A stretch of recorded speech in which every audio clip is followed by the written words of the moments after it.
பின்பு நான் கடற்கரை மணலின் மேல் நின்றேன். அப்பொழுது சமுத்திரத்திலிருந்து ஒரு மிருகம் எழும்பி வர கண்டேன். அதற்கு 7 தலைகளும் 10 கொம்புகளும் இருந்தன. அதன் கொம்புகளின் மேல் 10 முடிகளும் அதன் தலைகளின் மேல் தூஷணமான நாமமும் இருந்தன.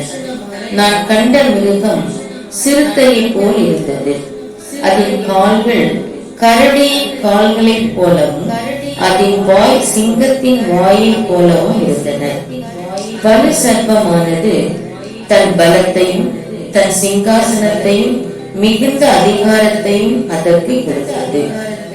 அதன் தலைகளில் ஒன்று சாவுக்கேதுவாய் காயப்பட்டிருக்க கண்டேன். ஆனாலும் சாவுக்கேதுவான அந்த காயம் சொஸ்தமாக்கப்பட்டது.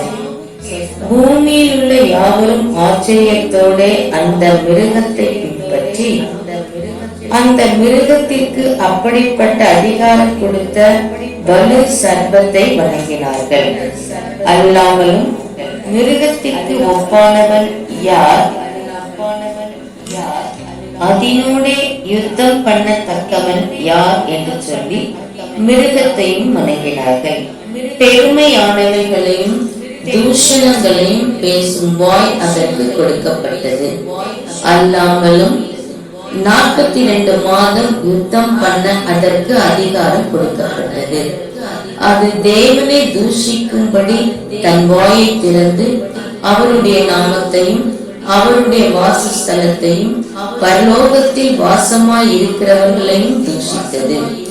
மேலும் பரிசுத்தவான்களோட யுத்தம் பண்ணி அவர்களை ஜெயிக்கும்படிக்கு அதற்கு அதிகாரம் கொடுக்கப்பட்டதும் அல்லாமல் ஒவ்வொரு கோத்திரத்தின் மேலும் பாஷைக்காரர் மேலும் ஜாதிகள் மேலும் அதற்கு அதிகாரம் கொடுக்கப்பட்டது. உலக தோற்றம் முதல் அடிக்கப்பட்ட ஆட்டுக்குட்டியினுடைய ஜீவ புஸ்தகத்தில் பேரெழுதப்பட்டிராத பூமியின் குடிகள் யாவரும் அதை வணங்குவார்கள். காதுள்ளவன் எவனோ அவன் கேட்க கடவன். சிறைப்படுத்தி கொண்டு போகிறவன் சிறைப்பட்டு போவான். பட்டயத்தினாலே கொல்லுகிறவன் பட்டயத்தினாலே கொல்லப்பட வேண்டும். பரிசுத்தவான்களுடைய பொறுமையும் விசுவாசமும் இதிலே விளங்கும். பின்பு வேறொரு மிருகம் பூமியிலிருந்து எழும்ப கண்டேன். அது ஒரு ஆட்டுக்குட்டிக்கு ஒப்பாக 2 கொம்புகளை உடையதாய் இருந்து வலு சர்ப்பத்தை போல பேசினது.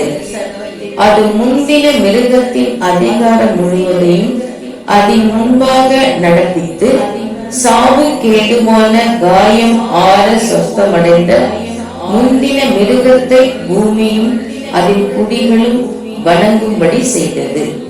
அன்றியும் அது மனுஷருக்கு முன்பாக வானத்திலிருந்து பூமியின் மேல் அக்கினியை இறங்க பண்ணத்தக்கதாக பெரிய அற்புதங்களை நடப்பித்து மிருகத்தின் முன்பாக அந்த அற்புதங்களை செய்யும்படி தனக்கு கொடுக்கப்பட்ட சத்துவத்தினாலே பூமியின் குடிகளை மோசம் போக்கி பட்டயத்தினாலே காயப்பட்டு பிழைத்த மிருகத்திற்கு ஒரு சொரூபம் பண்ண வேண்டும் என்று பூமியின் குடிகளுக்கு சொல்லிற்று. மேலும் அம்மிருகத்தின் சொரூபம் பேசத்தக்கதாகவும் மிருகத்தின் சொரூபத்தை வணங்காத யாவரையும் கொலை செய்யத்தக்கதாகவும் மிருகத்தின் சொரூபத்திற்கு ஆவியை கொடுக்கும்படி அதற்கு சத்துவம் கொடுக்கப்பட்டது. அது சிறியோ பெரியோ ஐஸ்வர்யவான்கள் தரித்திரர் சுயாதீன அடிமைகள் இவர்கள் யாவரும் தங்கள் தங்கள் வலது கைகளிலாவது நெற்றிகளிலாவது ஒரு முத்திரையை பெறும்படிக்கும் அந்த மிருகத்தின் முத்திரையாவது அதன் நாமத்தையாவது அதன் நாமத்தின் லக்கத்தையாவது தரித்துக் கொள்ளுகிறவன் தவிர வேறொருவனும் கொள்ளவும் விற்கவும் கூடாதபடிக்கும் செய்தது. இதிலே ஞானம் விளங்கும். அந்த மிருகத்தின் லக்கத்தை புத்தியுடையவன் கணக்கு பார்க்க கடவன்.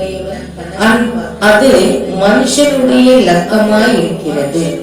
அதனுடைய லக்கம் 666